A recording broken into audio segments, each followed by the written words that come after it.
Welcome to Showdown. I'm Mark Kaysen, and it is Wednesday, May 22nd.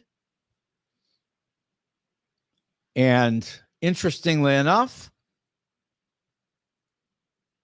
nothing too crazy today. In fact, probably the most important thing that I could think of in the last 5 seconds has been the fact that the Cardinals scored 3 runs in the bottom of the 6th, and that now puts them ahead of the Orioles 4-3.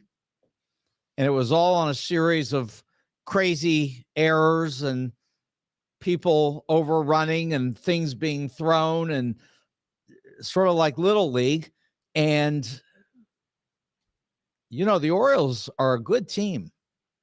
They've got a good record, an excellent record, not like us. But in any event, we at least look like we're coming back today. Of course, 3 more innings to go, so you never know. But 4-3 Cardinals in the bottom of the 6th after it being 3-1 Orioles about, 3 minutes ago. So anyway, that's the big news for Wednesday, May the 22nd. I guess you would hope that there would be something substantive that would happen in the world. But as we stand right now, mostly what's going on today is either Donald Trump at trial or Donald Trump mishaps in the courtroom or just crazy ideas being pushed that have nothing to do really with governing the country. But I guess that's just the way we've been. That's where we are. And that's where we've been. It's just not changing. It continues day after day that we don't make progress in the country. All we do is make progress in the courtroom in tearing down Donald Trump. By the way, you know, if you'd like to give me a call, you can do that. And you can call me at 314-471-1968. And we can talk about really anything, even baseball if you want to. But, you know, you can talk about anything. And so give me a call here. Looks like maybe a couple more days, and we may be able to talk with the protesters. And I'm very interested in that. And I have to tell you that I have had some amazing phone calls today with friends of mine who are talking about their fears of what Muslims are going to do to us. And, you know, these are Trump people, and they're all worked up over the fact that they think that Muslims are coming to get us. Of course, Donald thinks everybody's coming to get him, and actually, in a way, he's right, because people are, in fact, coming to get him, except for what they are is people in our justice system who are coming to get him. But he sees it everywhere, and that may be a little bit of an exaggeration, but certainly the justice system is coming to get Donald, and with good reason. And obviously, you know, the current trial is on hold. We have to wait until after Memorial Day, and after that, everybody's going to get together, and we'll hear the final decision of the judge on what the instructions to the jury will say. And then after the instructions have been delivered, the jury will be just waiting for the summations and then deliberation. And then that's it. And then we're on our way. Summation will be interesting, I think, because moments ago, in terms of the overall world situation, moments ago, one could have said that, there were some increased signs of life on Donald Trump's side. But suddenly, after Robert Costello got done and yelling at the judge, and then the judge yelling at him, in fact, throwing the jury out and telling Robert Costello that if he messed around anymore, he'd, number one, be in contempt, and number two, everything he said would be stricken from the record, and number three, he'd be in a lot of trouble. But that's over because Costello said that he understood and everybody moved forward. But in the end, what the jury saw was really pretty scary, to tell you the truth. Scary against the Trump side. So all said and done, when we get to next week, we're probably looking at some deliberation by the end of the week, and possibly next Friday could be the conviction of Donald Trump. He could be convicted by Friday, and the sentencing could come maybe next week. I mean, the following week. So, I mean, we are rapidly approaching Donald Trump in jail. That's a great, this is like a book, a brand new book. This is like the new version, the new chapter. Donald Trump in jail. Well, anyway, we're close to that. I thought it was interesting just the other day when, I was talking to Vic Faust, and Vic admitted that he thinks that Donald's going to jail. Now, he thinks it's because the system is rigged and everybody's against Donald and it's all set up for an unfair kangaroo court result. That's what Donald's got to say about it anyway.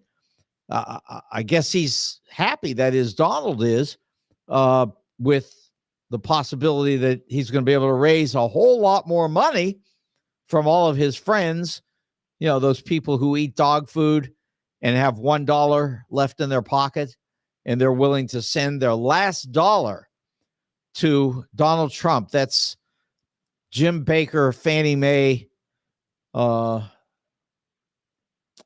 Tammy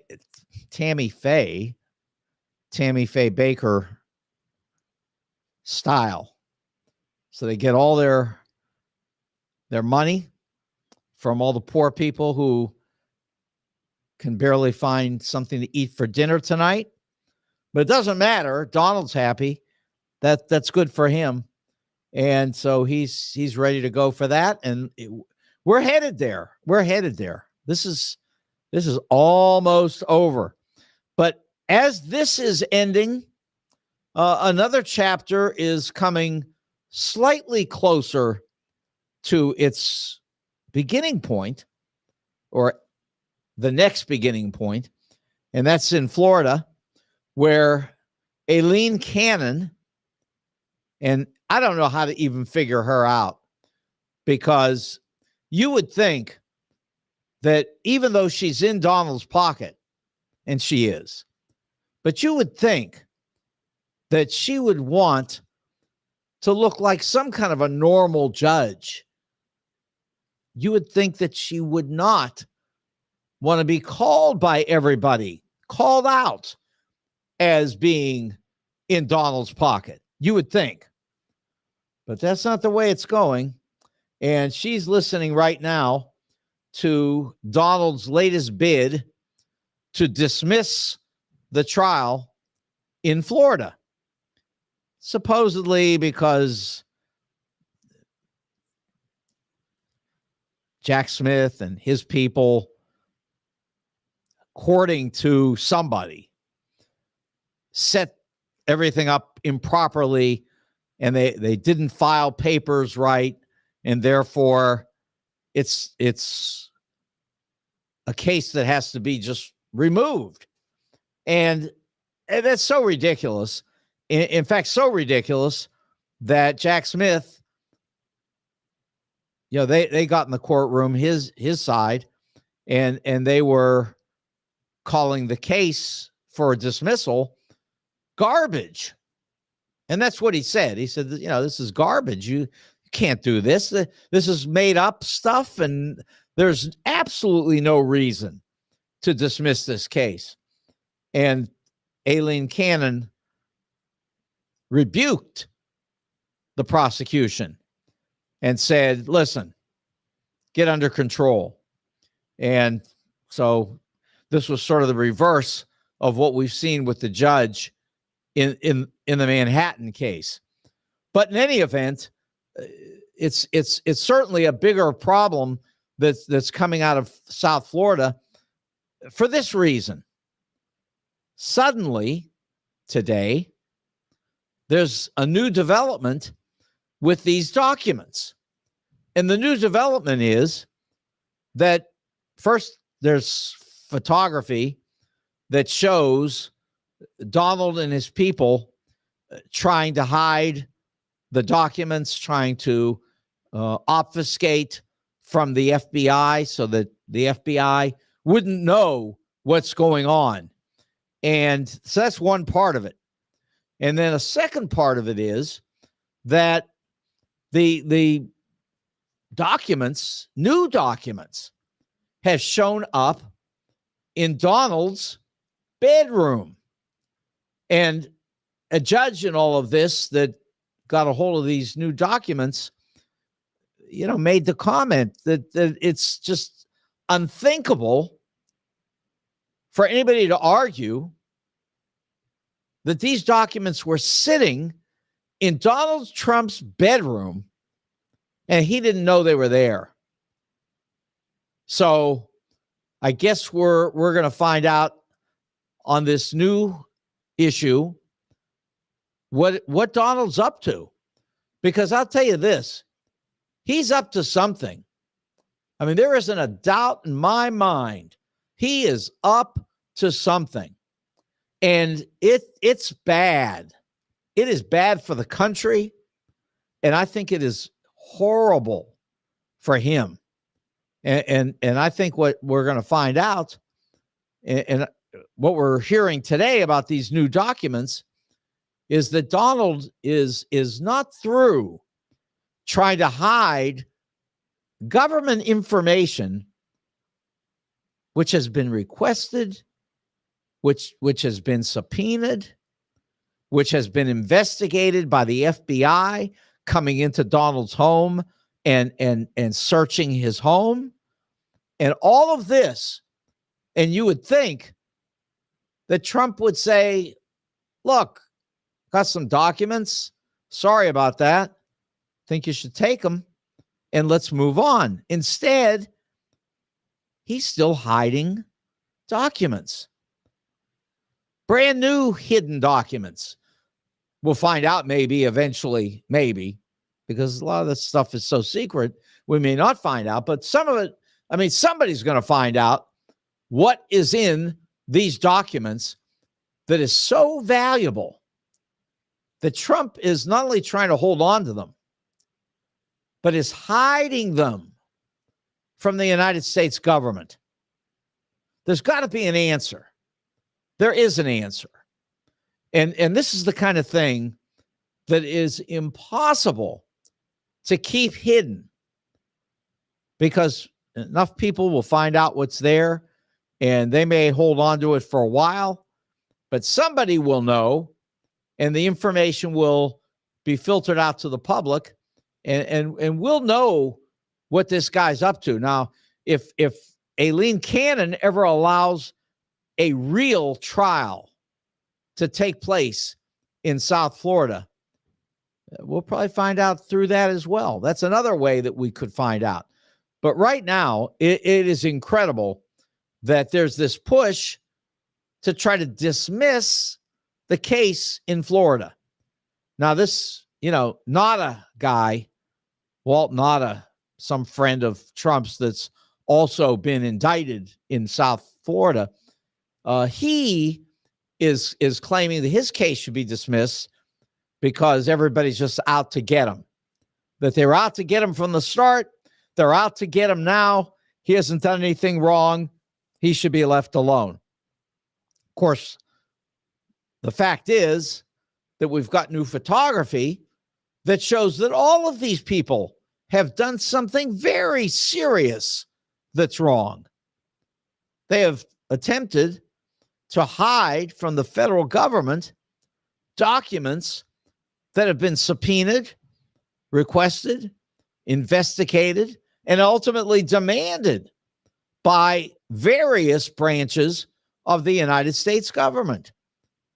And yet they still, in South Florida, in Trump world, are trying to hold on to this information in order not to let the United States government get the documents, and in order to allow Donald to hold on to everything. Like I say, why would he want to hold on to any of it? What would be the purpose of any of that? I mean, it just doesn't make sense. The government wants the papers. Give the government the papers. You know that the reason that Mike Pence and Joe Biden have not gotten in trouble over their documents was because they turned them over. They found some documents. They say they didn't even know they had them. Okay. And then they turned them in. And that's the end of it. And the government found there was no reason to prosecute them, and everybody went forward. Donald, who is being prosecuted from every direction, knows that he should not have those documents. He knows that the government has demanded the return of all classified documents. And he's still hiding documents. What's the point? This is so stupid. And, you know, probably no more stupid than having people sitting here staring at a guy who is calling his next administration. And this is, I mean, you know, we got the New Deal. We've got the New Frontier. We got all these different things. Now we've got the Trump administration. And of course, that's the unified Reich. And it's just insane. Why does he want this? Why does he keep inviting these things? Because that's all he's doing here. I mean, these documents just need to be turned over. Turn them over, and everybody walks away. Of course, at this stage, nobody's going to walk away from anything because there's obstruction of justice, there's lying to the FBI, there's resisting subpoenas. Why? Why would you do all this? I understand it's the unified Reich, but there's just something wrong here that just doesn't add up, except for being some kind of exceptional problem that exists that we just don't understand.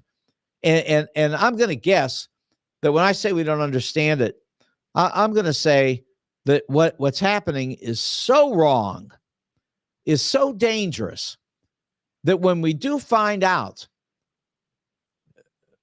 we're going to be shocked by all of it. Now, it's true that with Donald Trump, nothing is shocking, but there's something here. There's something we don't understand, because nobody in their right mind would do what these people are doing. Something to do with Vladimir Putin, something to do with Russia, something to do with autocracy. I believe that. But there's something so nefarious that it's just impossible to even imagine what it could be. But in any case, here we are, and you've got Aileen Cannon at least considering this new effort to dismiss the case in South Florida. Now, the one thing that she made clear to the Trump people early on, just maybe a month ago, is that if they wait until the jury is impaneled and then ask for these dismissals, well, then they'd have a real shot at having everything dismissed forever, because you'd have double jeopardy attached, and that would be it. But right now, we're not there. Right now, if this gets dismissed, the first thing that's going to happen is this is going to go to an appeal. And if it goes to an appeal, that 11th district, which has already twice taken Aileen Cannon to the woodshed, they're going to come back and they're going to be angry over what's going on. And somebody is ultimately going to make the judgment, make the decision that I think is so apparent, which is that Aileen Cannon is in Donald Trump's pocket, and she is intentionally dragging out the trial and creating circumstances that will guarantee that nobody will hear this case before the election. Now, I don't know that that's going to do them any good anyway, because once the case is finalized in Manhattan, and once Donald Trump is, number one, convicted, and number two, sentenced, I think it will be impossible for him to come close to winning an election. You know, a lot of people think this next election coming up in 24 is going to be very, very close. And I think it's not going to be close at all. And I think we're going to see changes coming up in the days ahead that are going to be responsible for widening the gap as Joe Biden gains increasingly an advantage over Donald Trump. And I know there's new polling out today that shows that Donald has a couple of strong leads in these swing states, or some of the swing states, not all of them, but just some of them. But then there's also the problem, of course, of North Carolina, which is increasingly looking like it could be a win for Joe Biden, which nobody would have expected before. That, however, brings me to another point that to me is both shocking, and in the long run, I think it's going to prove to be absolute stupidity, but it's for Nikki Haley, because Nikki Haley in North Carolina, everybody would have thought for sure that North Carolina would be a victory for the Republicans. That wasn't anything that anybody would even consider to be a possibility for Joe Biden's side.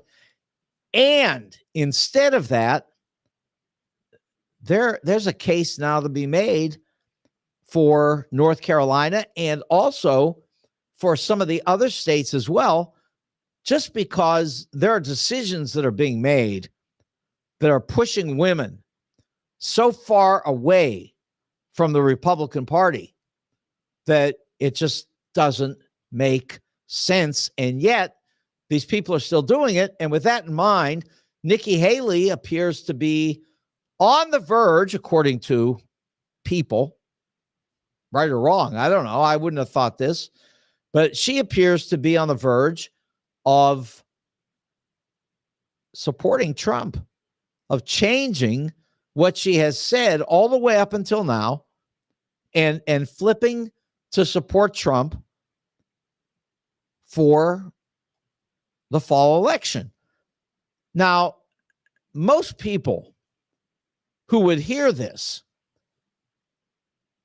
would be horrified. You know, sort of like the Sununu switch, which was absolutely crazy. And then all these other people who have said horrible things about Trump, who have shown up at his trial wearing blue suits and red ties, all of that craziness. They all look nuts. But yes, Nikki Haley looks like she might do this. She would come in to the convention and she would announce that she's going to support Trump and hope on her side to cement the support of the Trump people for the 2028 presidential election. Now, you talk about cynical. Here's a lady who has up until now maintained that Donald Trump is not fit to be president. She's explained it very clearly and correctly. She hasn't hidden from any of the issues. She's told the truth about Donald Trump. He's a con man. He's dangerous. He's not a Republican. All of this.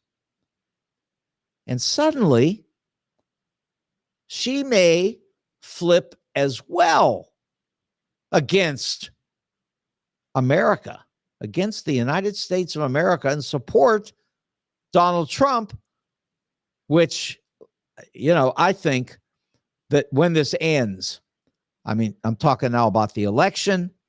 I'm talking about at least Manhattan and possibly the South Florida document case. Everybody says that can't be done before the election, but watch out, because if Aileen Cannon goes far enough and the 11th district recuses her from all of this, well, the next thing you could be looking at is a judge that would step up with the idea of moving this South Florida case quickly. And that South Florida case was made to go quick. And if that were to happen, if we were to get rid of Aileen Cannon, if we were to move this case in Florida very quickly, then you'd have two cases, including documents. It would be stunning in the way it would hurt Trump. I think it's going to hurt him anyway, just with what's happening in Manhattan. But South Florida is an interesting piece also in this puzzle. As far as the Washington, D.C. case, that's going to be difficult, obviously, because, again, the Supreme Court is in some fashion in Donald Trump's pocket. They could move this case. There's no reason for what they're doing. There's no one in this country that believes that Donald Trump's immune, that he has immunity from everything, that he can somehow walk around free after he's done the things that he's done. No one thinks that. But the Supreme Court has dragged this out, and we're already up to May 22nd. And between May 22nd and July 1st, it's looking more and more like the immunity case is going to be dragged out intentionally in order to prevent the Washington, D.C. case from going forward. I don't know. I don't understand.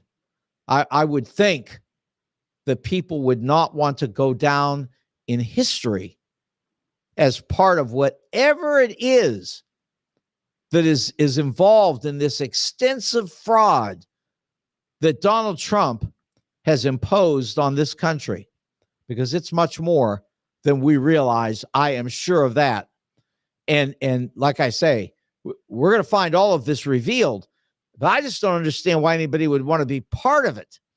And yet there's so many people who just seem to not be able to find a way out of it. And it looks like now Nikki Haley is another one of those people, even though it seemed for a while that she was clearly going to come out against Trump, stay there, and just be true to her own convictions. Now it appears that the story is the opposite, that she's not going to be willing to do that she's not going to be willing to maintain her opposition to Trump, that she's now very cynically going to try to find a way to at least gain strength for her 2028 candidacy. That's too much. That's too much for me. But apparently she's there, and we'll see all of that very shortly. Oh, well, and there are more things involved in all of this. Certainly in terms of the election coming up in the fall, one of the things that I would have never imagined, because, I keep saying that women are so firmly committed to oppose Donald Trump for the reasons of health care. And I've said all along, this is not abortion, because there are people out here who oppose abortion. They don't want to see abortion. I don't want to see anybody having an abortion. And I think that there are lots of people out here who do not want to see women have abortions. But that's not what we're arguing about now. That argument's gone. That argument's finished. Here's the argument. Women's health care. It's the story that we've talked about. We talked about it with Ray Hartman the other day, 2 days ago when he was here. And that's this idea that a woman who's pregnant and trying to have her child in a healthy way walks into a doctor's office and says, I'm in trouble. I'm having a problem with my pregnancy. Can you help me? And more we're seeing where doctors won't help because they're afraid that something bad will be done to them, but maybe they'll lose their law license, that maybe they'll be called out for performing abortions when they're not even doing that. That in fact, what they would be called out for is performing abortions when in fact they were being asked to protect the health of not only the mother, but also the child, to prevent a miscarriage. But again, there's this view just among doctors that if you're trying to prevent a miscarriage and that you can't do it, it's not possible, and that the miscarriage occurs, somebody will get into the face of this doctor and say, you have secretly aborted this baby. See, that's what's going on here. And the fear is spreading rapidly throughout the healthcare system in the United States. And suddenly, here we are with a new problem. And that happens to be Republicans across the country demanding this is at the legislative level. This is at the state legislature, demanding that women and their doctors be held criminally liable for performing or having abortions performed.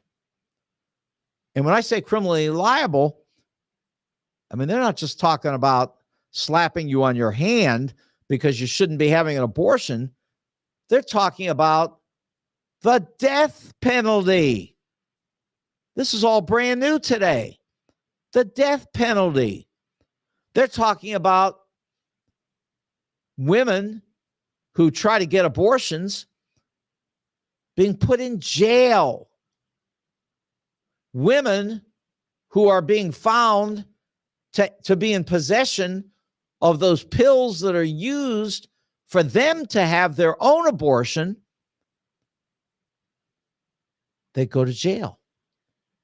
And in fact, what they're doing, and I believe it's Louisiana who has done this today, that they're identifying these drugs, these abortion drugs, as being the equivalent of heroin, cocaine, all of these illegal drugs that you can get in a lot of trouble just possessing them.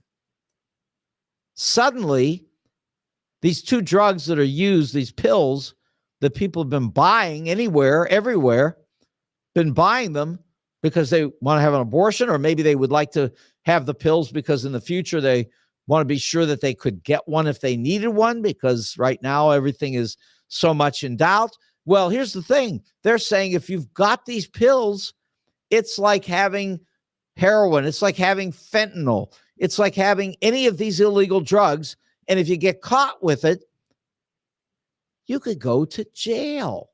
And not for a little time, not for a day or a week, but for a long time. Talk about going nuts. I mean, the Republican Party is going berserk. And the reason it's even more ridiculous than you would just think on the surface of it is that the Republican Party knows that they are in trouble when it comes to women, that women across the country, just on the basis of the healthcare story, they're freaked out and they are voting everywhere against Republicans, against extremism. So some Republicans have backed away and said, look, we better cut this out. We shouldn't have a national ban on abortions because if we do, women are going to go berserk and come out against us and we'll never win anything. Well, guess what? You tell women that you're putting them in jail for life or possibly executing women or executing doctors for anything having to do with abortion. This isn't about abortion suddenly.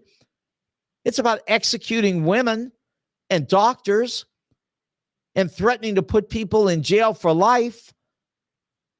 For what?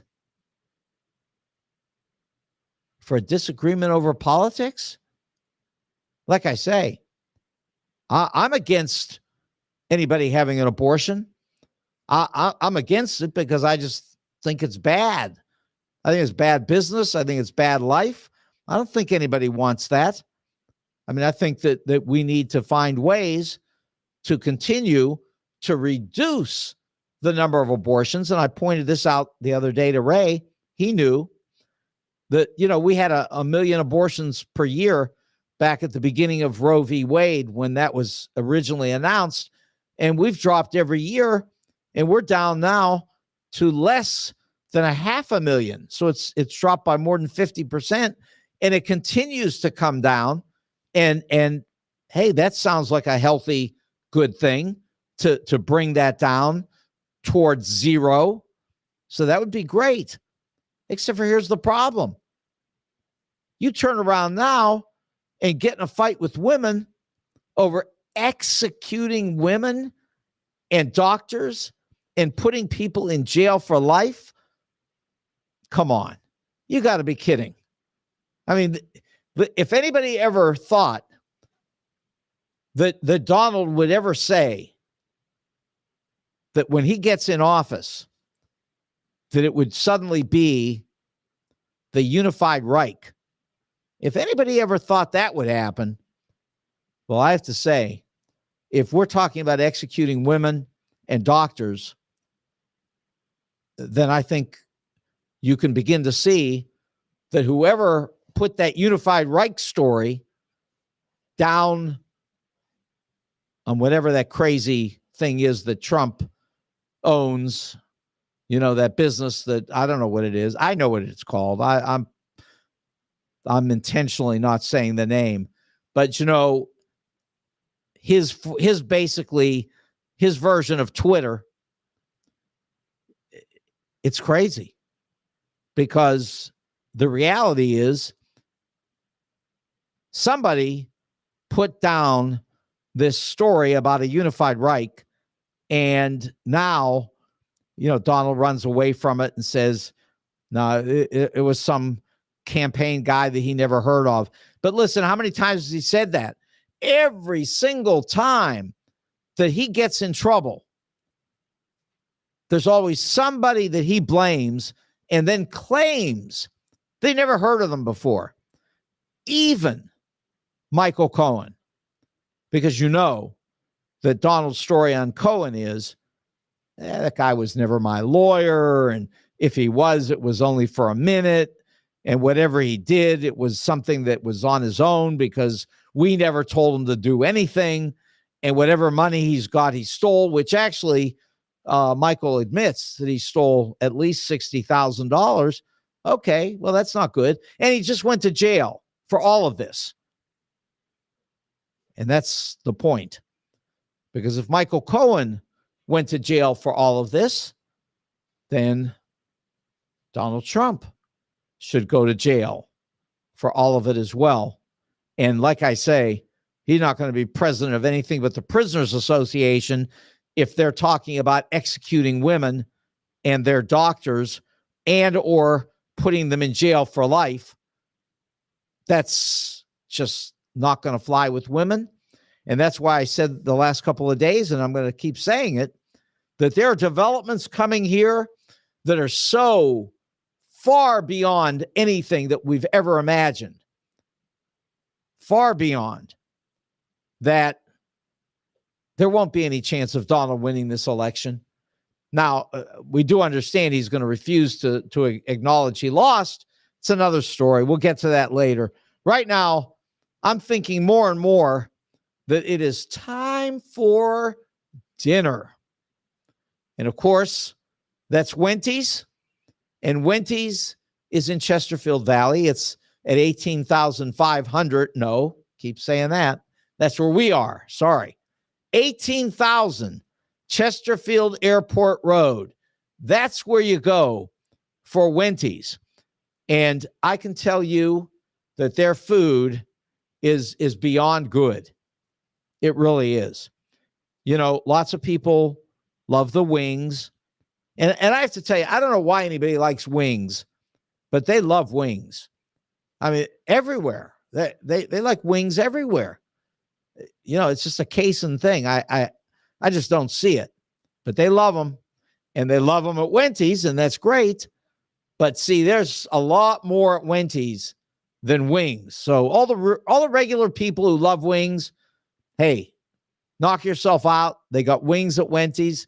They've got this great smoked meat at Wendy's. It's all good. But my favorite, and that's baby back ribs. I love them. Now that's good food to me. And then on top of that, you add in the onion rings, and you got yourself a tremendous dinner. And like I said yesterday, Hartman and I have come up with a plan, and we're actually going to have dinner together at Wendy's. And I don't know what we're going to do about it. We might come up with something more than just us having dinner at Wendy's. I haven't decided yet. But Wendy's is just a great place to go to dinner.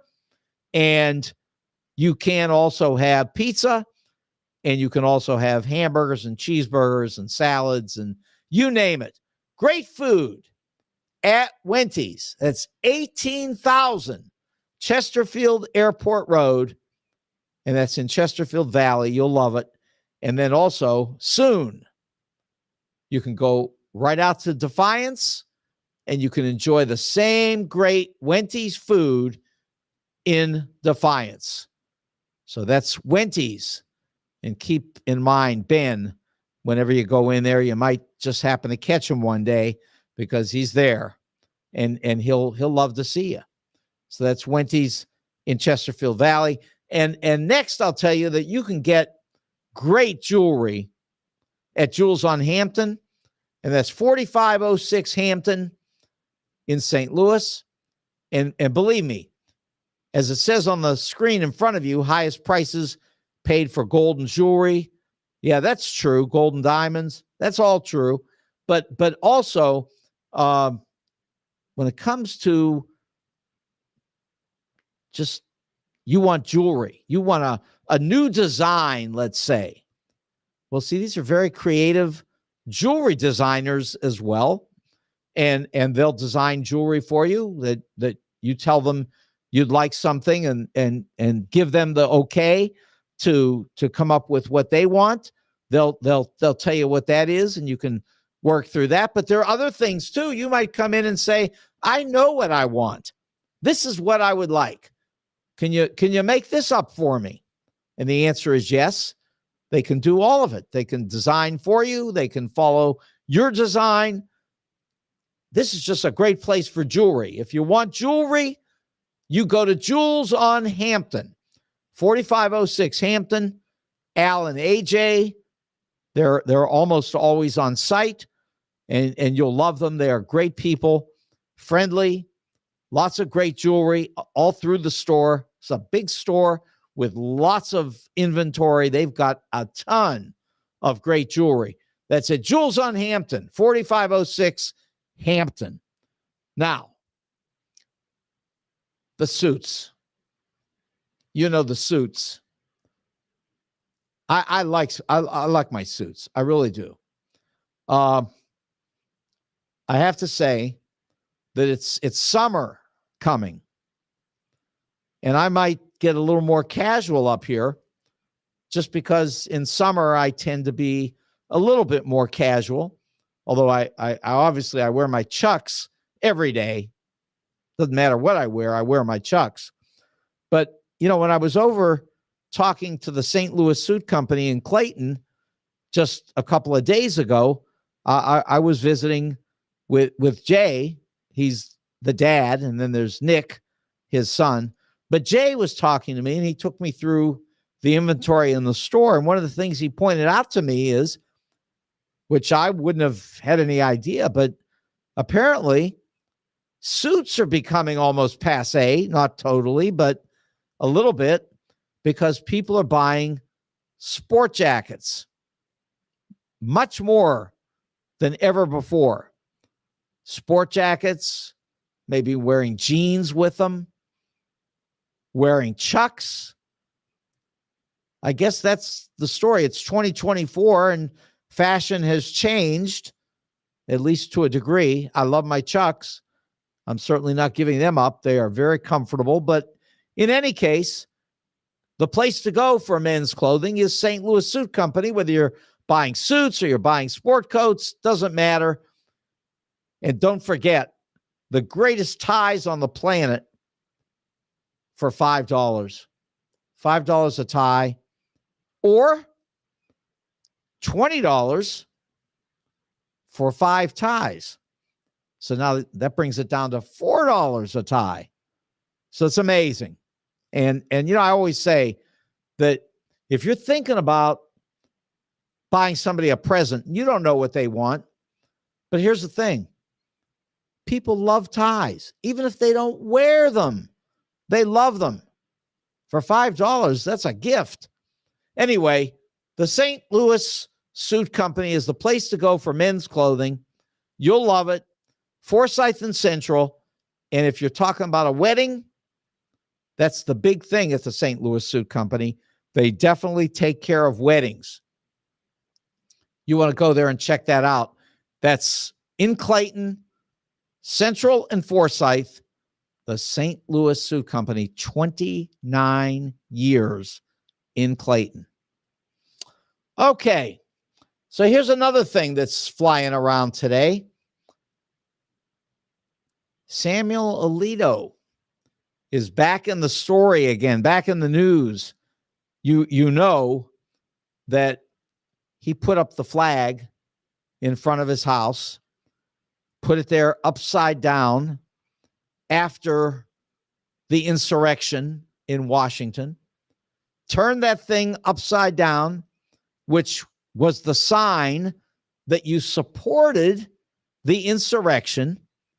And here you are, a Supreme Court justice, and you're putting that flag upside down in front of your house, supporting people who are trying to bust up the United States Capitol. So one of the things that everybody understood right from the start is there's really nothing you can do to a Supreme Court justice. They're there for life, and that's the end of the story. However, it's not quite true. There's some other twists and turns to this, but certainly nothing that's really meaningful, because even if you could impeach this Supreme Court justice, and that's on the table, you could do it. You can impeach a Supreme Court justice. But even if you could do it, you wouldn't want to do it, because we know very well, after all the impeachments that we've been through, that you turn some flag upside down and then participate in a case where you don't belong, there's no way that you're going to get the support in the House of Representatives and then ultimately in the United States Senate to impeach a conservative Supreme Court justice. And we shouldn't get into this anyway. We really shouldn't. I am one who believes that these people got on the court, even if some of them are there in ways that were unseemly, because, you know, Donald Trump took away from Obama his pick, and then took away from Joe Biden his pick. And so we ended up with two people on the court who were extremely conservative, who would have been picked by Obama and Biden under any normal situation. But McConnell played games with it. And McConnell, when he did it, he said, "What are you going to do? I'm playing the game this way, and I'm going to win. And there's nothing you can do about it. So good luck." And he laughed his way to the agreement to put these people on the bench, and they did. So that's where we are. We've got a 6-3 number on the court instead of 5-4 in favor of the liberals. Okay, well, that's where we are. I wouldn't ask anybody to take these people off the court. I would ask you to give me a call if you're out there. And if you want to talk about any of this, you can get me at 314-471-1968. It's on the screen. But let me say that I don't want to do anything to members of the Supreme Court. I'm prepared to live personally with the idea that, you know, maybe they're even slightly in Donald Trump's pocket. Okay, that's all right. I'm not one who thinks you should be throwing people off the court any more than I would be one, which I'm certainly not, who wants to stop the peaceful transfer of power as Donald Trump attempted to do. No, I think that on the liberal side, I think that the way everything should be handled is pretty straightforward, that we should agree to follow the rule of law, and that once somebody gets onto the court, they're there for life. Now, there are people talking about changing the rules, and that's allowed, so that wouldn't be anything terrible. You could change the rules. You could put a 20-year limit on people on the court. But see, I'm afraid to do that, and I'll tell you why. Because if you do it, then somebody will think that we've actually solved the problem. And I don't think that would solve the problem. I think that's a horrible way to solve the problem. So I don't want to do that. I don't want to put a limit on it. I want to say lifetime term. Put them there for life. I think that's okay. Now, I would like to see us do this, however, and we can do it if the Democratic Party wins big in the upcoming election in November. Add justices to the court. I know Franklin Roosevelt tried it and it didn't work. There was too much opposition. But I think this time it'll fly, because this time the country has been put in a very dangerous position. You know, a guy putting that flag upside down in front of his house, and then instead of saying, you know, I put the flag upside down because I've got the right to my own opinions, and I can still make decisions on the court in a very fair and thoughtful way. I can deliberate, I can judge, and I can come forward and do the right thing for the United States of America. He could say that, but instead he didn't say that. Here's what he said. I didn't do it. You kidding me? I wouldn't do anything like that. That was my wife who did it. Hard to believe. Hard to believe that the wife will even sit here and take this. But in any event, that's Sam Alito's play, sort of a little bit of a play out of Donald Trump's book, which is everybody else did it. It's not me. I didn't do anything. I would never do anything wrong. In fact, everything I do is beautiful and perfect. And I don't understand what you're talking about because I didn't do it. That's a crazy woman who lives in my house. That lady did it. I haven't done anything. It's not me. It's her. She's nuts, not me. So that's the game that they're playing, and that's where we are. And Mrs. Alito is basically being thrown under a bus, which, you know, if that's the agreement that they've got in their family, I guess that's okay. I'm sure that Clarence Thomas would throw his wife under the bus in a second as well, if necessary. I mean, they just blame it on the wife. In fact, and I said this yesterday, let's just take that 19th Amendment and get rid of the whole thing. These women are a pain in the neck. And not to mention the fact, look what's happening to Donald. If this keeps going the way it is, Donald's going to lose the election. It's going to all be because of women, and it's going to all be because of that ridiculous 19th Amendment. Let's get rid of that thing. Let's get rid of the women. In fact, they're already talking about executing women for having certain pills and for threatening to have an abortion. Listen, let's just do it. Come on. Let's just execute these women. What do we need them for? Do you know how long this country went from the beginning without women having anything to say in any of it? So what's the deal now? They're nothing but trouble. They're going to vote the wrong way from the Republican Party standpoint come November. So maybe that's the answer. Let's just get rid of them. Life in jail, execution, blame them for the flag upside down. Why not? Sounds good to me, or at least sounds good to them. So that's the latest on Sam Alito. And I know that the Democrats are going to get together here in the next couple of days, and they're going to talk about what they can do about Sam Alito and the upside down flag. But the truth of the matter is, there's nothing they can do.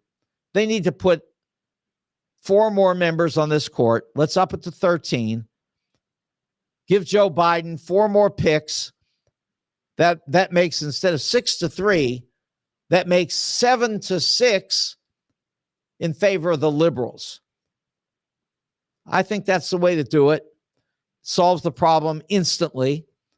And then, you know, the Republicans are going to have to decide. Do they want to try to up it again when they get control or not? So that's something they'll have to figure out. But they're going to also have to decide first whether they want to execute women or not. So we'll look forward to the answer on that one. And right now, I'm going to give you my answer, which is I'm getting out of here because this is Showdown, and I'm Mark Kaysen. Good night.